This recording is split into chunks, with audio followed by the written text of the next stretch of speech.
청와대 민정수석실에서 박근혜 정권에서 작성된 300건이 넘는 문건이 나왔고, 문건 내용 중 일부는 현재 진행되고 있는 국정농단 관련 재판과 밀접한 연관이 있어 보여 큰 관심사가 되고 있는데, 청와대 민정수석실 공직기강비서관을 역임했던 조홍천 의원 스튜디오에 직접 모셨습니다. 안녕하십니까? 예, 오랜만에 안녕하세요. 그 공간에서 근무하셨잖아요, 그죠? 예, 매년 되긴 했지만. 그 옆에. 바로 옆입니까? 그 복도 건너서. 그렇게 얘기해봐야 저희가 그림이 안 그려지고, 일단 제일 궁금한 게 뭐냐면 청와대 설명에 따르면 사무실 재배치를 하면서 캐비넷을 옮기다가 무거워서 열어봤는데 거기서 네. 잭팟이 터졌다. 예. 이런 얘기거든요. 근데 이제 저희가 궁금한 게 박근혜 정권 말기에 이제 파쇄기 뭐 열몇 대가 대량으로 들어와서 밤낮으로 파쇄하고 있고 기록물들은 이관하고 나머지는 뭐 서버는 디가우징하고 그래서 철저히 다 털어버린 것으로 이해하고 있었거든요. 이게 어떻게 나왔을까? 일단 그 제일 궁금합니다.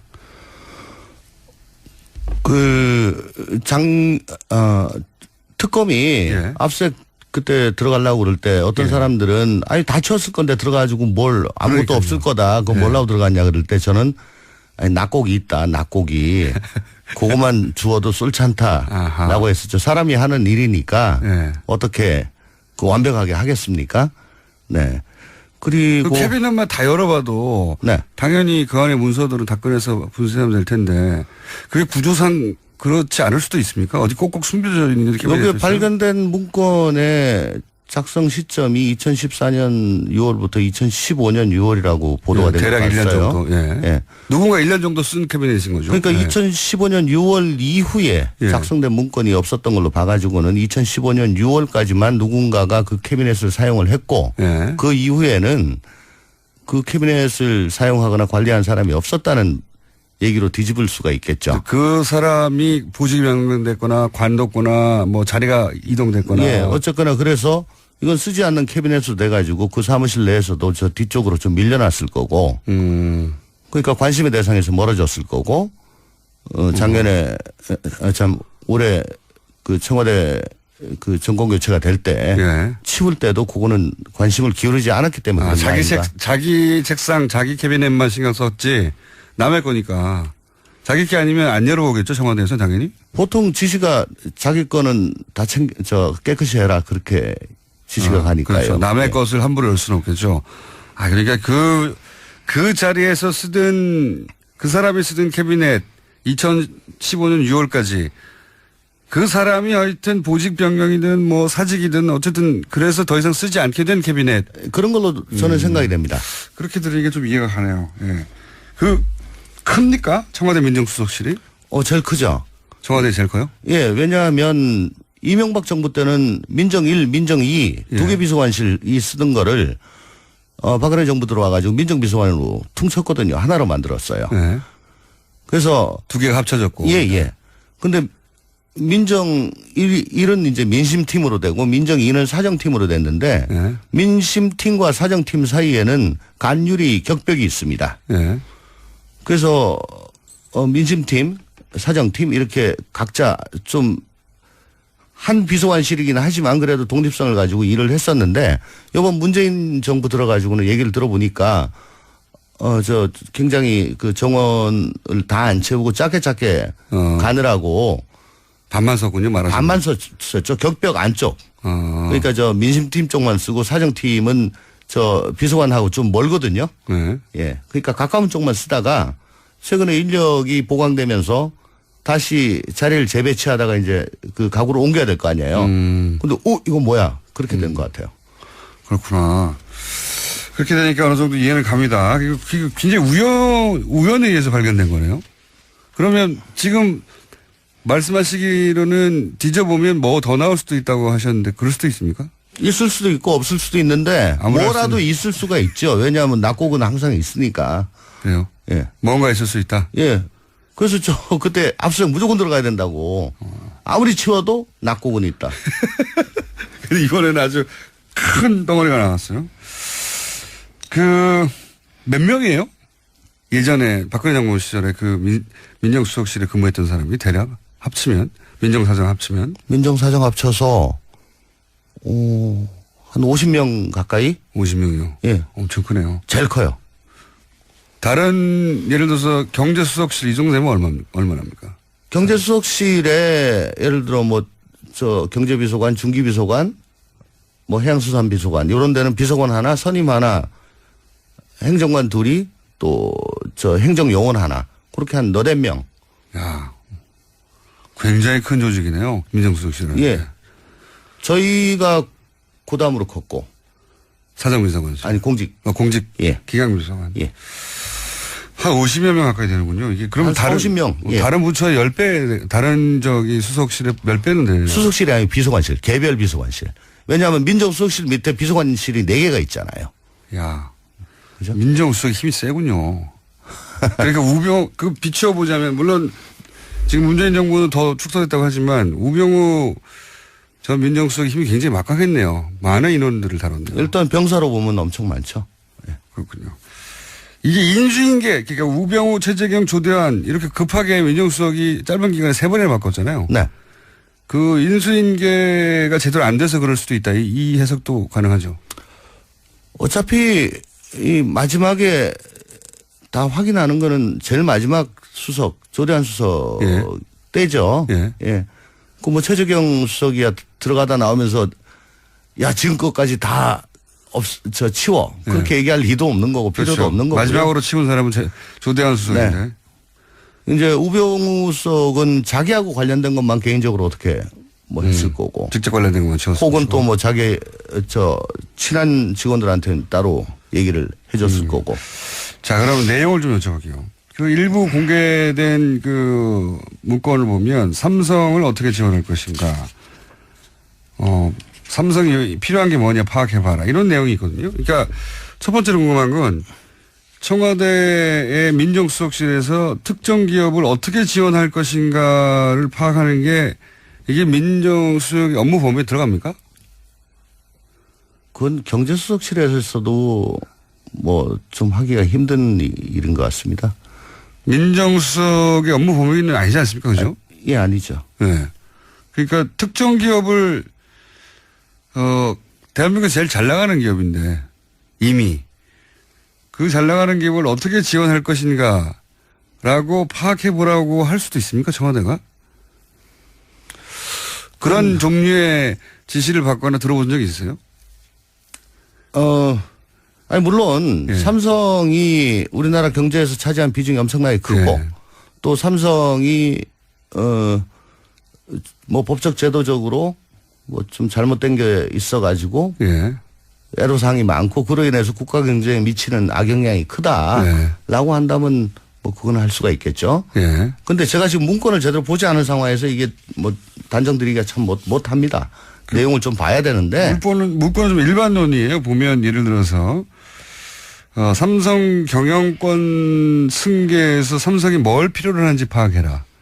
이거는 삼성이 어려움을 겪고 있다기보다는 경영권을 승계하는데 삼성이 필요로 하는 게 뭔지 파악하라는 거잖아요. 사기업에. 그거는 좀 아니죠. 예, 이건 아니지 않습니까? 좀이 아니라 많이 아니지 않습니까? 그리고 이제 삼성의 과제 해결하는데 정부도 상당히 영향을 행사할 수 있는 부분이 있다. 이거는 이제 삼성 문제를 해결해 주는데 정부가 영향을 행사해서 해결해 줄 부분이 있다는 거잖아요. 네, 그게 국민연금 예, 의결권이라든가. 그런 거죠. 그 다음에 금산분리. 네. 법을 좀 만들어준다든가. 법제도 그런 네. 거죠. 이것도 민정이 파악할 내용의 업무 범위에 들어갑니까? 그게 국익과 예. 직접 관련이 있다면. 국익과. 예. 이게 삼성의 이익과만 관련이 있다면요. 만약에 그렇다면 그거는 좀 아니죠. 그건 아닌 것이고. 이게 이런 내용들이거든요. 한마디로 하면 삼성이 이제 아버지가 쓰러지고 아들에게 이 경영권을 넘겨야 되는데 그 과정에서 문제가 있을 수 있는데 그걸 정부가 도와주고 그리고 정부도 얻을 게 있으면 얻고 근데 사기업으로부터 정부가 얻을 수 있으면 얻고 이게 말이 되냐 이거죠. 세금을 많이 내게 해라 이런 동안. 어쨌거나 지난 탄핵 과정에서 우리 국민들께서 보신 게 네. 권력을 오용하는 거죠. 네. 그래서 이익은 사유화하고 손실은 사회화하는 그렇죠. 그렇죠. 예. 예. 그런 사례를 보면서 이게 나라냐라고 했지 않습니까? 그게 뭐 굳이 권력뿐만 아니고 기득권 집단들이 거의 그런 행태를 보이고 있기 때문에 예. 뭐 많이 붕괴하고 이게 나라냐라고 하면서 바꿔보자라고 했는 건데 뭐 이 정도로 가름할게요. 민정수석실을 그러니까 저희가 궁금한 건 이런 거죠. 민정수석실의 고유 업무 범위가 맞느냐. 그런데 이게 특정 기업을 위하는 거라면 업무 범위는 아니다라고 말씀하시는 것이고. 그러니까 인텐션이 뭐냐. 특정 네. 기업이라도 네. 인텐션이 뭐 하려고 알아보는 거예요. 국가경제 국익. 네. 예. 뭐 그런 건 안 몰라도 또 이게 창조경제하고 직접 관련이 있으면 모르겠습니다. 그게 아니라 이게 이제 결국은 말을 지원받고 최순실한테 돈을 지원받고 이런 걸로 연결되는 거라면 당연히 말이 안 되는 건데. 그건 뭐 우리 공장장 같은 분은 그렇게 항상 색안경을 끼고 보는 거죠. 색안경. 그래도 저 문건을 보지 않고 단정 짓는 거는 위험합니다. 네. 하지만 그런 정황은 있으나 이게 그렇게 단정 지을 수 있는 문건인지 아닌지는 좀 봐야 된다 직접. 예, 근데 이 내용이 지금 자필 메모에서 나왔다는 거고 예. 자필 메모란 건 이제 필체란 게 있을 거고요. 예. 그러면 누가 작성했는지 저 다른 그 프로세스 워드 프로세스를 작성한 것보다 훨씬 더 쉬울 거 아니에요? 그렇죠. 예. 자기 필체가 있으니까. 예. 그리고 이런 일을 시켰을 때는 아무리 50명이라 하더라도 시킬 만한 사람이 딱 있잖아요. 그렇죠? 에이스가 있죠. 에이스가 있죠. 예. 그리고 의원님 머릿속에 떠오르는 사람도 있는 거 아닙니까? 안 알려줘. 하여튼 이런 라인을 탔겠구나 하는 떠오르는 라인에 있는 예, 거죠. 그림은 그려집니다. 그러시군요. 예. 누군지 말할 수 없고. 안 알려줍니다. 그건 검찰이 알아서 합니다. 예. 예. 검찰에는 알려주실 생각은 있으시고. 물어보면요. 물어보면 방송을 들으시면 연락을 바로 주십시오. 이 사람이나 하는 짐작가는 그림이 있다. 뭐 딱 한 사람이라기보다 예. 요쪽이겠구나 하는. 뭐 선발 투수도 1, 2, 3선발 원투펀치 있잖아요. 그렇죠. 그렇죠. 예. 예. 한 2, 3발까지 생각하십니까? 한 3. 3발까지 생각하시는구나. 그렇겠죠. 이게 결국은 또 안종범 수석 수첩에 등장했던 메모하고 연결되는 메모들이 있어요. 네. 실제로 그러니까 경영권 승계에 대해서 뭐 삼성 엘리엇 예.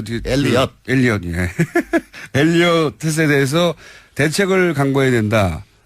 메모에 또는 뭐 금산분리에 대한 이야기, 뭐 은산분리에 대한 이야기, 승마에 대한 이야기 이런 메모들이 등장하다 보니까 연결되거든요. 승마도 나옵니까 메모에? 그 안종범 수첩, 예, 안종범 수첩에는 승마는 이제 대가죠 결국은. 네. 이렇게 두 가지가 연결되는 부분이 있는데 이게 이재용 부회장의 재판에 영향을 줄 수 있을까요? 언론들은 영향을 줄 거라고. 우리 공장장 말씀대로 네. 그게 다 증거 능력이 인정이 되고 네. 또 합리적인 의심을 배제할 정도로 네. 그게 시기적으로나 내용적으로나 그게 서로 관계가 있다면 그건 아주 중요한 자료가 되겠죠. 근데 이제 시기가 8월 초면은 지금 이재용 부회장 결심 공판을 한다는 얘기거든요. 네. 엄청 빨리 진행되고 있습니다. 지금은 이제 7월도 한 보름도 안 남았는데. 네. 그러면 대략 보름 사이에 이 문서가 법적 효력을 가지려면 어떻게 해야 됩니까? 우선 이재용 부회장 8월 2일 날 예. 결심한다는 거는 재판부에 생각이 지금 그런 건데 지금 변수가 생겼죠. 네. 이재용 부회장의 구속 만기는 8월 27일로 알고 있습니다. 아하. 그러면 대충 한 2주 전까지는 예. 결심하면 되니까 잘하시잖아요. 예.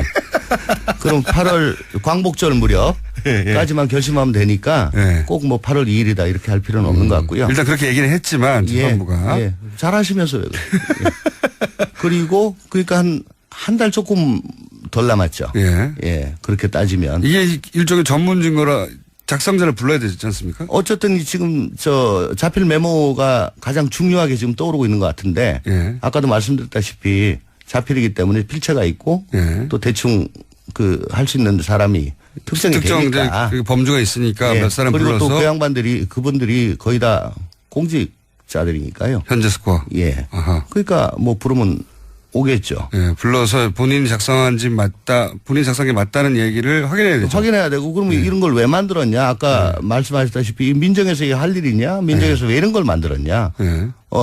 그러면 너의 독창적인 생각이냐. 무슨 지시를 받았냐. 지시를 받았겠죠? 전 그렇게 추정이 되지요. 만약에 이게 민정에서 만든 거라면. 이런 내용을 민정이 스스로 알아서 작성하지는 않지 않습니까? 어떻습니까? 이런 거 하기가 힘들죠. 그렇죠. 예. 이런 거 시켜서 해야 되는 거죠. 이건 생각해 보세요. 민정에서 글쎄요. 이런 내용을 행정관이 갑자기 혼자 작성한다는 갑자기 거. 혼자 한다. 예. 그건 삼성에서 장학생으로 되지 않는 이상은 그건 상당히 힘들죠. 그러니까요. 갑자기 행정관이 혼자서 삼성 경영권을 기회로 활용해가지고 삼성이 뭘 필요로 하는지 파악해야 되겠다. 이렇게 생각한다는 건 말이 안 된단 말이죠. 누가 시켰을까요? 그러니까 그 작성자의 상급자. 작성된 상급자. 그러면 당시 민정수석. 그러니까 비서관일 수도 있고 수석일 수도 있고 실장일 수도 있고 혹은 비서실장일 수도 있고. 혹은 3인방일 수도 있고. 3인방일 수도 있습니까? 그렇죠.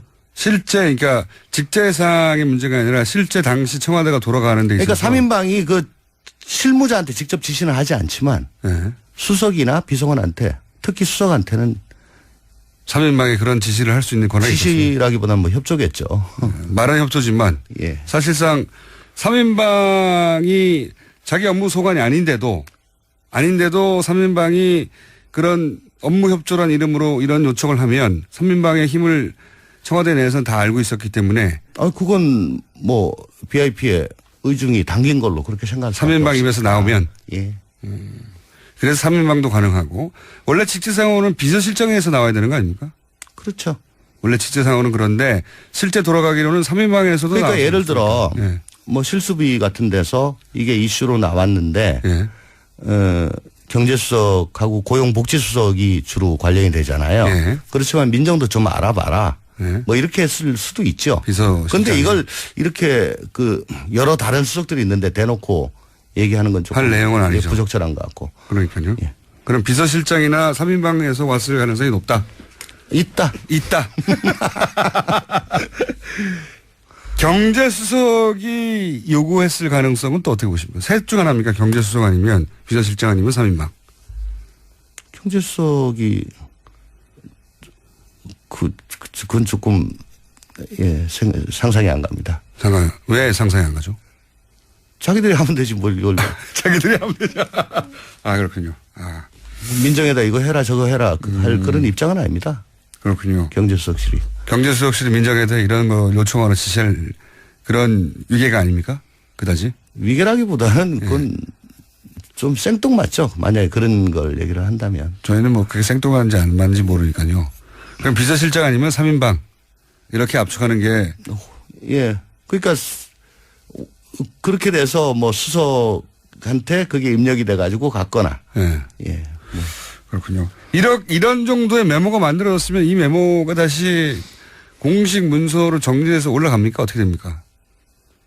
이거는 뭐 내용상으로 봐가지고는 예. 다듬어서 가야죠. 이걸 이렇게 자필 메모로. 예. 그렇게 보고를 안 했겠죠. 당연히. 예, 이렇게 하기는 좀. 근데 청와대 시스템이 이런 공식 문서를 작성하기 시작하면 초안부터 최종본까지 다 남는다면서요. 버전별로. 쓰는 거는 안 남고. 쓰는 건 빼고. 예, 이게 이제 입력하기 시작하면. 입력하기 시작하면 이제 처음에 초안을 어떤 식으로든 뭐 저장을 하잖아요. 예, 예. 그때부터 남죠. 초안부터. 예, 그러면 이제 버전별로. 작성 일시, 예. 작성자, 제목, 계속 다 나눈다. 내용. 근데 지금은 그거를 추적할 수는 기가우징 해버렸다니까. 다 날려버렸으니까. 예, 그렇다면 할 수가 없죠. 이 종이로 쏜 문서는 대통령 기록물이 아닌 거죠? 지금 야당에서는 이제 대통령 기록물법의 위반 아니냐.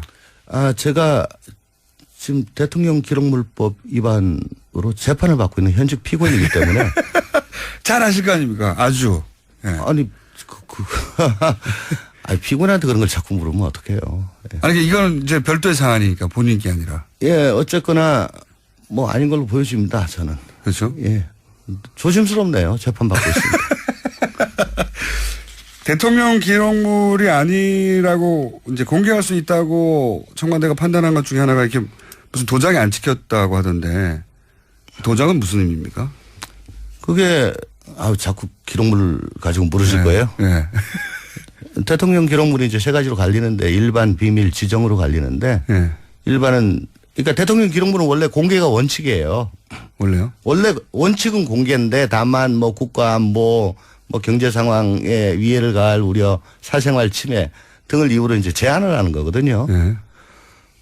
그러니까 일반 기록물은 거의 대부분 공개예요. 프리한 거고. 네. 비밀 기록물은 그거 보고 중요도에 따라서 1급, 2급, 3급 대비 그렇게 분류를 한 거고요. 그 분류 도장이 없기 때문에 기본적으로 공개할 수 있다. 근데 예. 비밀 기록물, 지정 기록물이라고 하는 거는 어쨌든 분류 작업을 해서 예. 그 분류 표시를 하고 대통령 기록관에다 이관을 해야지만이 그게 기록물이지. 예. 캐비넷에 남아있는 분류도 안 된 도장도 안 지킨 것을 대통령 기록물로 볼 수는 없다. 라고 이제 해석할 수 있다. 딴 거 물으세요. 피곤한데 자꾸. 우병우 민정수석 있지 않습니까?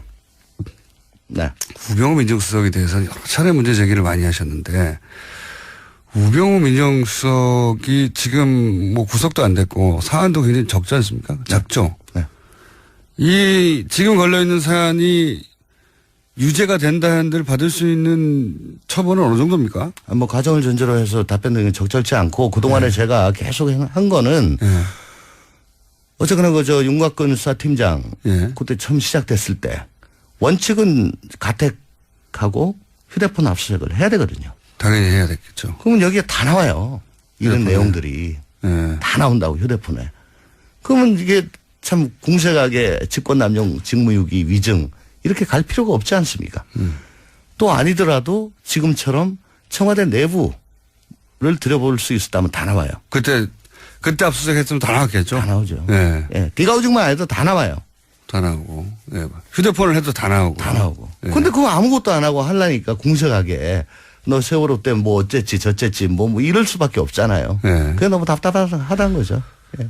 그 이후 예를 들어 탄핵 국면에 가고 나서는 왜 우병우 민정수석이 대선을 그렇게 못했을까요? 실제로 검찰 내에 흔히 말하듯이 우병우 라인이 살아 있었기 때문입니까? 어떻게 보십니까? 뭐 잘 나간 사람들은 다 은혜를 입었으니까. 어떤 은혜를 입었어요? 보직이요. 보직이요? 보직. 그 좋은 자리로 가는 거? 그렇죠. 잘 나가는 자리하고 잘 안 나가는 자리하고? 못 나가는 자리는 뭐 누가 봐도 딱 아니까. 검찰 내에서 보면 딱 아는데. 예. 그런데 우병우 민정수석이 잘 나가는 자리에 자신하고 협조가 잘 되는 사람을 꽂아 줬다고 하는 정황들이 있습니까? 추정하는 사람들이?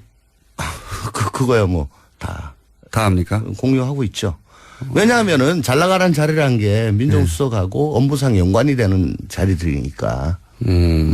그런 자리에 본인과 친한 사람들이 저기 저 지방 어디에 뭐 저 형사부장하고 있으면 민정수석하고 아무 상관이 없죠. 없을 가능성이 높잖아요. 네. 그보단 이 서울 쪽 대검 법무부 뭐 중앙지검 특수부 뭐 이런 쪽에 그런 사람들 우병우 민정수석이 그렇게 영향을 미쳐서 그런 인사 라인에 채워진 사람들이 대략 10명선이 넘습니까? 제가 그랬어요.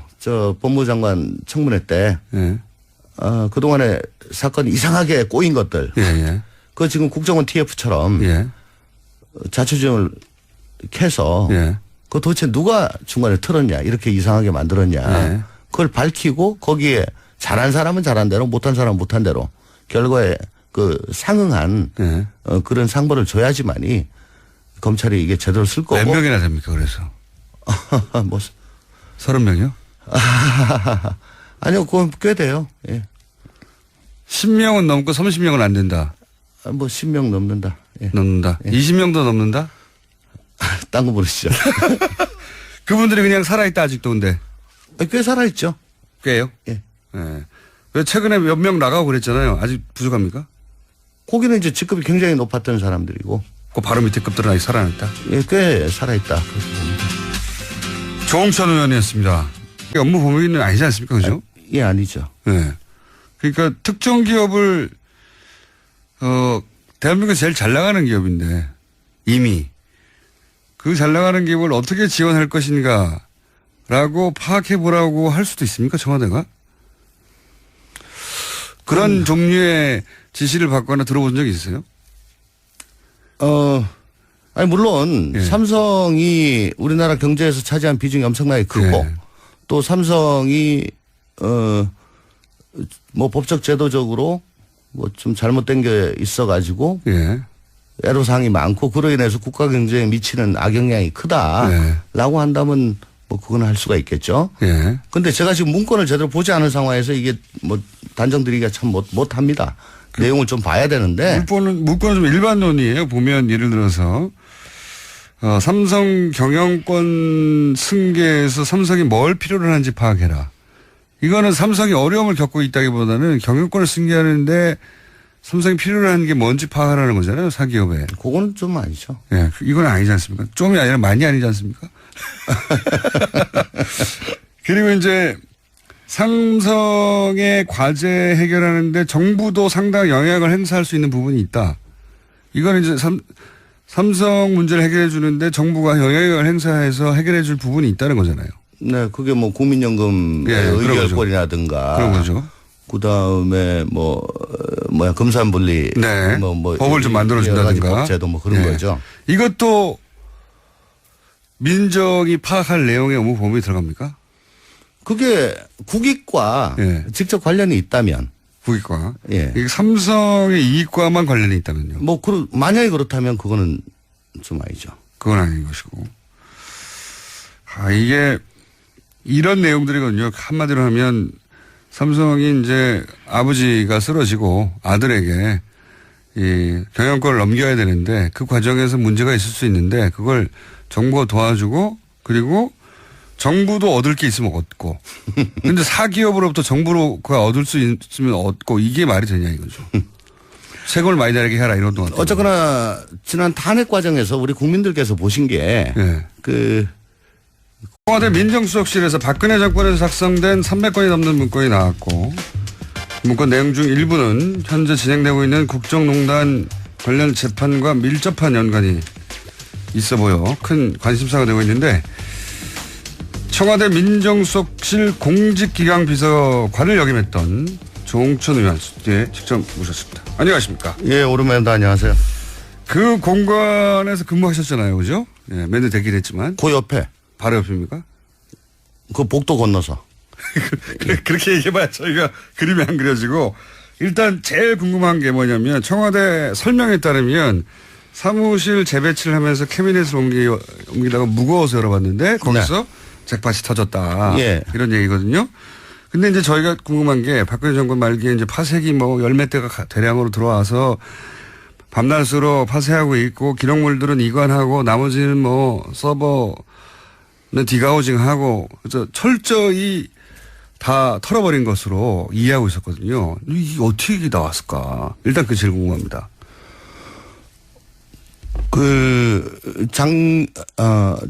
특검이 예. 압수수색 그때 들어가려고 그럴 때 어떤 예. 사람들은 아니 다 치웠을 건데 들어가가지고 뭘 아무것도 그러니까요. 없을 거다. 그거 예. 뭘라고 들어갔냐 그럴 때 저는 아니 낙곡이 있다. 낙곡이.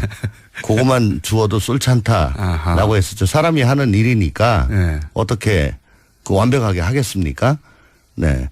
그리고 그 캐비넷만 다 열어봐도 네. 당연히 그 안에 문서들은 다 꺼내서 분쇄하면 될 텐데 그게 구조상 그렇지 않을 수도 있습니까? 어디 꼭꼭 숨겨져 있는 캐비넷이 여기 발견된 문건의 작성 시점이 2014년 6월부터 2015년 6월이라고 보도가 된 것 대략 같아요. 1년 정도. 예. 예. 누군가 1년 정도 쓴 캐비넷인 거죠. 그러니까 예. 2015년 6월 이후에 예. 작성된 문건이 없었던 걸로 봐가지고는 2015년 6월까지만 누군가가 그 캐비넷을 사용을 했고 예. 그 이후에는 그 캐비넷을 사용하거나 관리한 사람이 없었다는 얘기로 뒤집을 수가 있겠죠. 그 사람이 보직이 변경됐거나 관뒀거나 뭐 자리가 이동됐거나. 예, 어쨌거나 그래서 이건 쓰지 않는 캐비넷으로 돼가지고 그 사무실 내에서도 저 뒤쪽으로 좀 밀려났을 거고. 그러니까 관심의 대상에서 멀어졌을 거고. 작년에 참 올해 권력을 오용하는 거죠. 예.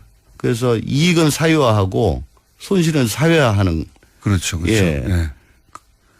그런 사례를 보면서 이게 나라냐라고 했지 않습니까? 그게 뭐 굳이 권력뿐만 아니고 기득권 집단들이 거의 그런 행태를 보이고 있기 때문에 네. 뭐 많이 붕괴하고 이게 나라냐라고 하면서 바꿔보자라고 했는 건데 뭐 이 정도로 가름할게요. 민정수석실을 그러니까 저희가 궁금한 건 이런 거죠. 민정수석실의 고유 업무 범위가 맞느냐. 그런데 이게 특정 기업을 위하는 거라면 업무 범위는 아니다라고 말씀하시는 것이고. 그러니까 인텐션이 뭐냐. 특정 네. 기업이라도 네. 인텐션이 뭐 하려고 알아보는 거예요. 국가경제 국익. 네. 예. 뭐 그런 건 안 몰라도 또 이게 창조경제하고 직접 관련이 있으면 모르겠습니다. 그게 아니라 이게 이제 결국은 말을 지원받고 최순실한테 돈을 지원받고 이런 걸로 연결되는 거라면 당연히 말이 안 되는 건데. 그건 뭐 우리 공장장 같은 분은 그렇게 항상 색안경을 끼고 보는 거죠. 색안경.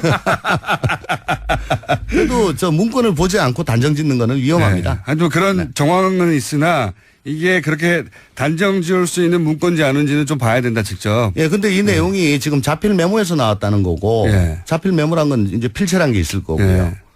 그러면 누가 작성했는지 저 다른 그 프로세스 워드 프로세스로 작성한 것보다 훨씬 더 쉬울 거 아니에요? 그렇죠. 예. 자기 필체가 있으니까. 예. 그리고 이런 일을 시켰을 때는 아무리 50명이나 하더라도 시킬 만한 사람이 딱 있잖아요. 그렇죠? 에이스가 있죠. 에이스가 있죠. 예. 그리고 의원님 머릿속에 떠오르는 사람도 있는 거 아닙니까? 안 알려줘. 하여튼 이런 라인을 탔겠구나 하는 떠오르는 라인에 있는 예, 거죠. 그림은 그려집니다. 그러시군요. 예. 누군지 말할 수 없고. 안 알려줍니다. 그건 검찰이 알아서 합니다. 예. 예. 검찰에는 알려주실 생각은 있으시고. 물어보면요. 물어보면 방송을 들으시면 연락을 바로 주십시오. 이 사람이나 하는 짐작가는 그림이 있다. 뭐 딱 한 사람이라기보다 예. 요쪽이겠구나 하는. 뭐 선발 투수도 1, 2, 3선발 원투펀치 있잖아요. 그렇죠. 그렇죠. 예. 예. 한 2, 3발까지 생각나십니까? 한 3. 3발까지 생각하시는구나. 그렇겠죠. 이게 그 청와대 그 정권 교체가 될 때 예. 치울 때도 그거는 관심을 기울이지 않았기 때문에 그런 거 아닌가. 자기 책상, 자기 캐비넷만 신경 썼지 남의 거니까 자기 게 아니면 안 열어보겠죠 청와대에서 당연히. 보통 지시가 자기 거는 다 깨끗이 해라 그렇게 지시가 가니까요. 그렇죠. 남의 예. 것을 함부로 열 수는 없겠죠. 그러니까 그 자리에서 쓰던 그 사람이 쓰던 캐비넷 2015년 6월까지 그 사람이 하여튼 보직 변경이든 뭐 사직이든 어쨌든 그래서 더 이상 쓰지 않게 된 캐비넷. 그런 걸로 저는 생각이 됩니다. 그렇게 들으니까 좀 이해가 가네요. 예. 큽니까? 청와대 민정수석실이? 제일 크죠. 청와대 제일 커요? 예, 왜냐하면 이명박 정부 때는 민정 1, 민정 2 두 개 비서관실이 쓰던 거를 박근혜 정부 들어와가지고 민정비서관으로 퉁쳤거든요. 하나로 만들었어요. 예. 그래서 두 개가 합쳐졌고. 예. 근데 민정 1은 이제 민심팀으로 되고 민정 2는 사정팀으로 됐는데 예. 민심팀과 사정팀 사이에는 간율이 격벽이 있습니다. 예. 그래서 민심팀, 사정팀 이렇게 각자 좀 한 비서관실이긴 하지만 그래도 독립성을 가지고 일을 했었는데 이번 문재인 정부 들어가지고는 얘기를 들어보니까 굉장히 그 정원을 다 안 채우고 작게 가느라고 반만 썼군요, 말하자면. 반만 썼죠. 격벽 안쪽. 그러니까 민심팀 쪽만 쓰고 사정팀은 비서관하고 좀 멀거든요. 네. 예. 그러니까 가까운 쪽만 쓰다가 최근에 인력이 보강되면서 다시 자리를 재배치하다가 이제 그 가구로 옮겨야 될 거 아니에요. 근데 이거 뭐야? 그렇게 된 것 같아요. 그렇구나. 그렇게 되니까 어느 정도 이해는 갑니다. 이거 굉장히 우연에 의해서 발견된 거네요. 그러면 지금 말씀하시기로는 뒤져보면 뭐 더 나올 수도 있다고 하셨는데 그럴 수도 있습니까? 있을 수도 있고 없을 수도 있는데 뭐라도 있을 수가 있죠. 왜냐하면 낙곡은 항상 있으니까. 그래요? 예. 뭔가 있을 수 있다? 예. 그래서 그때 압수수색 무조건 들어가야 된다고. 아무리 치워도 낙곡은 있다. 근데 이번에는 아주 큰 덩어리가 나왔어요. 몇 명이에요? 예전에 박근혜 장관 시절에 민정수석실에 근무했던 사람이 대략 합치면, 민정사정 합치면? 민정사정 합쳐서, 한 50명 가까이? 50명이요? 예. 엄청 크네요. 제일 커요. 다른, 예를 들어서 경제수석실 이 정도 되면 얼마입니까? 경제수석실에 예를 들어 경제비서관, 중기비서관, 해양수산비서관 이런 데는 비서관 하나, 선임 하나, 행정관 둘이 또 행정요원 하나 그렇게 한 4-5명.